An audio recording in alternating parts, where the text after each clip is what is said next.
my favorite pollster, Abacus Research, led by David Coletto, came up with a very interesting poll showing that the Conservatives and Liberals are in an exact dead heat. The exact same number of Canadians support each party.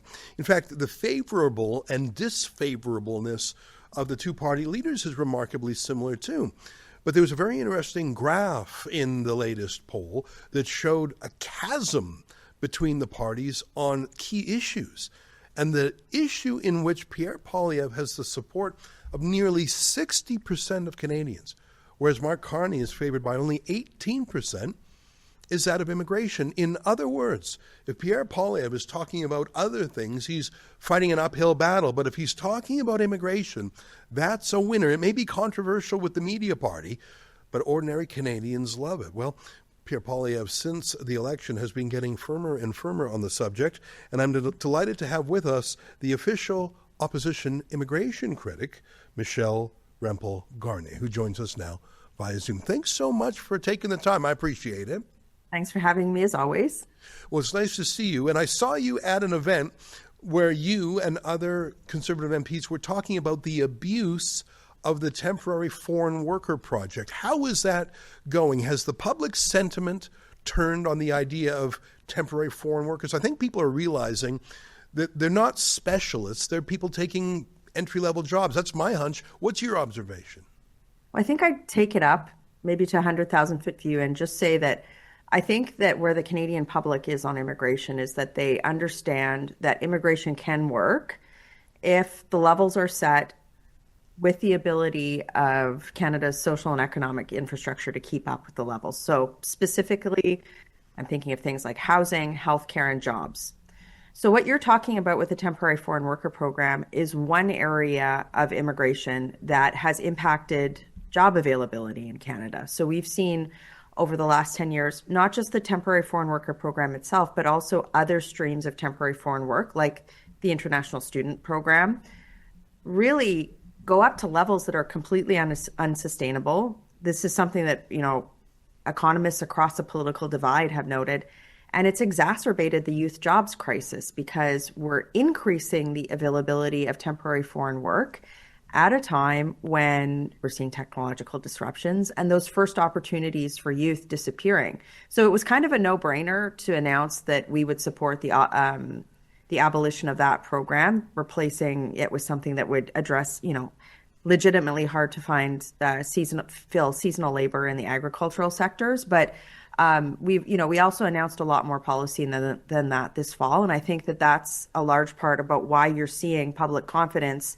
in the Conservative Party when it comes to managing immigration far, far better than the Liberals could. The beneficiaries of mass cheap labor are obviously large employers. I mean, not Yes. all of them are doing it, but if you are a major employer, you like cheap labor. It saves you a few percent.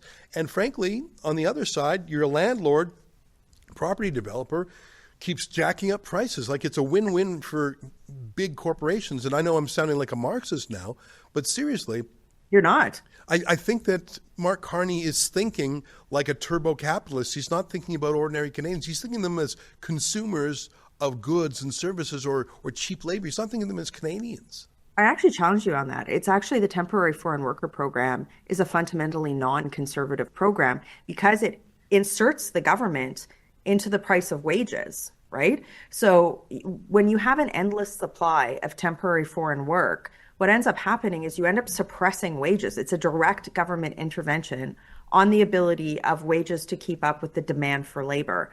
And so it's fundamentally a far left policy. And it's one that we've seen, have massive social implications because it's not just about the loss of jobs for Canadian youth in particular, but it also treats the people who come to Canada like an indentured labor class. Canada, that's not how it's supposed to work in Canada. And you have all these lobby groups, Ezra, you know about them, that come into Ottawa and they ask for all of these extra foreign laborers to do exactly what you talked about, suppress wages, increase profits, and frankly, not have to invest in things like productivity. So it's long past time that these programs were abolished or severely reined in like anybody who's making the case that the Canadian government shouldn't be betting on Canadian youth first and foremost. I just don't buy it. So there needs to be change. Now, I have a friend who has been a Tim Hortons franchise owner for many years. And when I bumped into him recently, he was quite mad at me for picking on Tim Hortons and the temporary foreign workers program. He said something to me that did ring a bell. He said, a lot of the people who work at Tim Hortons and other places, they're not temporary foreign workers, they're foreign international students who are allowed to work. So I think he was making a distinction without a difference. These are still foreign people who are driving down wages and supplanting Canadians. They're just in a different program. I think he thought that distinction would mollify me. I don't think it does. I don't know the exact number of international students in Canada, but it's around 1 million last I checked. So if you've got, I think that's more than the foreign workers. So it's actually probably a larger and bigger issue. In fact, I don't even know how many of these students who are working are legit students. A lot of them come with obvious diploma mills, so just buying a diploma. Can you talk a little bit about foreign students who either do attend school but spend a lot of their time working, or really it was a fake school that they just paid to get them in the country? Well, you're absolutely right. You shouldn't be mollified to hear that.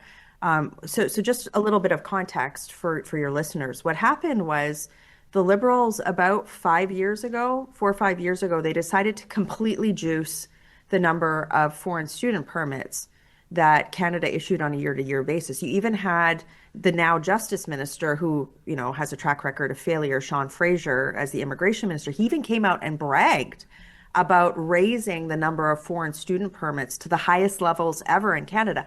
I don't know if you know this, Ezra, but there's actually over 3 million temporary residents in Canada right now. It's close to 8% of the Canadian population. If you compare that to 10 years ago, that was a number that was, I think it was under 1%. I'd have to check, but it was certainly far lower than that.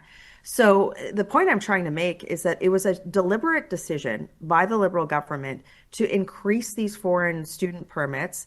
They made there's certain colleges, particularly in Ontario, that just made absolute bank off of these kids. And let's talk about the humanity of the situation for these kids too. A lot of times these are people who come to Canada paying their entire life savings or their family life savings. They end up living under a bridge or in a house with 20 other kids. There was all these ads about, trading sexual services to get rent. And meanwhile, these college presidents, I had a couple of them in front of our committee. It didn't go well for them. We were just like, oh yeah, everything's fine. It's not a big deal. So this is the Liberals' fault. We've been advocating for, of course, far lower numbers there, but there's other problems, Ezra, that we're going to see in the next several years because of this sort of big bulge, this big influx that the Liberals allowed. So for example, I asked the Liberals 6 months ago and they still haven't answered. There are 3 million temporary residents in the country. They're temporary. Their visas are about to expire. How are you going to get them to leave? No answer. And what we've seen is an increase in asylum claims, bogus asylum claims being made by people who have expiring work visas. So, this is why myself, my colleagues in the Conservative Party, we undertook a series. I think it's the most substantive immigration reform package that has been announced in decades in Canada over the last several months, particularly with regard to the asylum system, lowering overall immigration levels, dealing with non-citizens convicted of serious crime, ensuring that those persons in those situations would be deported. There needs to be wholesale reform, and that's what the focus of our fall session was. And I think because, Ezra, we put that policy out, I think that's why you're seeing the uptake from the Canadian public on trusting the Conservative Party with immigration vis-a-vis the Liberals. It's one thing to cut down the numbers of people still coming in, but that sounds like more growth. In the United States, they've really cut down the number of people coming in. They've reduced asylum claims, I think, to 15,000. It's multiple times that in Canada. And they've indicated that they're going to prefer Boer farmers from South Africa who were the subject of a racial purge by the South African government. So very narrow asylum claim. And the U.S. president has several times used the word remigration. And that word is used a little bit in Scandinavia. There are some countries that pay migrants to go home. I saw the United Nations the other day say that 1 million Syrian migrants have moved back, Syrian refugees, because the war is over, the sanctions are gone, so you have 1 million Syrians that have gone home. They're expecting another million. Is it time for Canada to say, okay, not only are we going to stop inward migration, but we're going to get these folks who no longer have the right to be here out. And in the case of maybe the Syrians, well, here's a free flight and maybe $5,000 cash. Go back and rebuild your homeland. It's safe now. You can go home. Like, do we have the courage to say, okay, we've served you, and the crisis is over, at least in Syria. Go home. Well, I think we have to start with the position of stating a fact, which I know that there are people who watch your show who have migrated to Canada, playing by the rules, and have invested in the country by bettering themselves and bettering the country while they do it. They're law-abiding citizens who are here to build Canada. And those are people who obviously, these are the people that the consensus for Canadian immigration, which the Liberals broke, is built around. So the question then becomes, what about the people who don't play by the rules or who might want to abuse the system? And that's where I think Canadian public policy needs to be focused. It's where I've been focused with some spicy stuff this year, for example, right? So, I have a private members bill. I put forward multiple amendments to the Liberals' border bill, Bill C-12, to ensure that non-citizens who are convicted of serious crime, that they're immediately deported. Right now, people in those situations can endlessly appeal their deportation. There was a story in BC this week about people who are convicted of charged with serious extortion charges and then able to appeal or to claim asylum. That's insane. The Liberals, of course, they voted against our policy measures, but we're putting forward policy measures to ensure that if somebody's not playing by the rules in Canada, committing serious crimes like extortion, sexual assault, of course they shouldn't be here. Of course they should be on a plane off the country. And newcomers to Canada who play by the rules agree with that. The other thing, Ezra, is you talked about the asylum system. You are very familiar with the politics of the United Kingdom, and you've watched the migration issue there very much descend out of control. And a lot of it is because of the abuse of the UK's asylum system. In Canada, I don't know if you know this, we actually had more, both by real numbers and by percentage of population, asylum claims in Canada than the UK did during a similar period of time. So we have to stop, and we know a majority or a bulk of those cases are bogus. And those are people who are incentivized to make bogus asylum claims because it allows them to extend temporary visas or come into the country through fraudulent means and then claim government benefits. So Conservatives this fall, we're not just talking about this, we're taking action. I put forward amendments to Bill C-12 to ensure that people who make bogus asylum claims, people that have failed asylum claims, can't claim federal benefits beyond the most, urgent emergency health care. That's not the case right now. People get hotel, housing, health benefits that Canadians don't get, like mental health services, right? I could talk to you for hours about this, but I think what needs to be clear is that where the Liberals have failed and that there needs to be immediate action is that people who have broken the rules and like non-citizens that have, been convicted of serious crimes, yes, you need to leave. I shouldn't have to say things like non-citizens who have raped little girls should be deported from Canada. That's a no-brainer. But then also we need to ensure that the system's not being abused, so that people who are playing by the rules are prioritized. But also at the same time, to be very clear to your listeners, that the numbers are set to a point where they haven't been, which is like the numbers have been set to a point where housing can't keep up, healthcare can't keep up, and jobs can't keep up. So, I'm proud of our work this fall. And I think the fact that, again, as you mentioned on the front end of your show, you're now seeing a majority of Canadians see our policy as the right way to go on that. I think it's indicative that we're on the right path. If you add up the number of people who their visa in some way has expired, they were here for a certain period of study, that's over. They were here for a temporary foreign job, that's over. So there's no doubt, there's no accusation that has not yet been adjudicated. Perhaps they're an asylum claimant who has been rejected. So if you add up people for whom it's already been decided they are not allowed to be here, how many of those people are there in Canada? How many? How many? Okay, so something that will startle you is I don't know. This is something that I'm trying to get. Is it 1 million? Is it 2 million? I can tell you what I do know. There have been reports, for example, by the Globe and Mail, that there's at least 500,000 undocumented, like people with expired visas or people that should leave that are definitely in the country. Then you have that whole 3 million person who have expiring visas coming up that the Liberals don't have a plan. So they're going to add to that number, right? And then on top of that, there was a story right before the House of Commons rose that showed that Statistics Canada actually undercounted the number of temporary residents in the country or non-citizens by close to 38% in the last census. So, like, you asked me such a good question, but the problem is the government isn't even really tracking this, right? So how can we possibly match this to jobs or healthcare if they're not, or figure out removals of people who have no legal reason to be here if we don't even know what those numbers are? So this is why I amended the bill. We tried to amend the bill to have better reporting requirements to the House of Commons. But yes, I agree, it's crazy. So what I'm hearing from you, and I think I knew this, is that it's certainly hundreds of thousands. Yes. It could actually be millions. Correct. Who have no legal basis to be here. We were relying on them to self-deport, which is sort of funny. It's happening in the States because I think people think, I don't want to be arrested by ICE. I'll go. It's happening in some Scandinavian countries that paid, actually, in some cases, much more than $5,000 to go home. But if I'm just going to pick a random number on the low end, let's say 500,000, and I know it's a lot larger than that, would you feel comfortable as a conservative saying we have to deport 500,000 people? Well, if people have no legal reason to be in the country, then they have to be removed.